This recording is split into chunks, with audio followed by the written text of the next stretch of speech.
प्रधानमंत्री नरेंद्र मोदी ने देश में अगली पीढ़ी के सुधारों को सरकार की प्रतिबद्धता और दृढ़ विश्वास बताया है। उन्होंने कहा कि विकसित भारत के लिए देश अब क्वांटम जंप के लक्ष्य के साथ आगे बढ़ रहा है।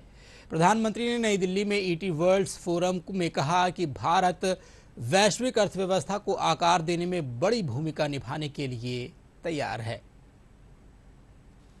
प्रधानमंत्री नरेंद्र मोदी ने देश में अगली पीढ़ी के सुधारों को सरकार की प्रतिबद्धता और दृढ़ विश्वास बताया। उन्होंने हाल में हो रहे सुधारों को बाध्यता और संकट के कारण हो रहे सुधार नहीं बताया है।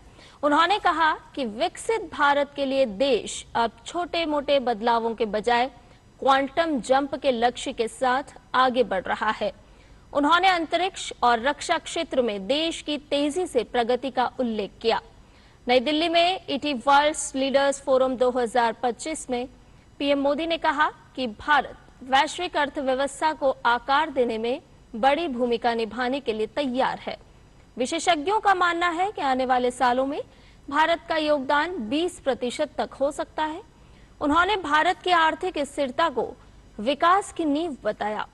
पिछले 10 सालों में देश ने आर्थिक रूप से मजबूती दिखाई है। पीएम ने टेक्नोलॉजी और सेमीकंडक्टर पर बात करते हुए कहा कि सेमीकंडक्टर से जुड़ी फैक्ट्रियां भारत में आना शुरू हो गई हैं। इस साल के अंत तक पहला मेड इन इंडिया चिप बाजार में आ जाएगा।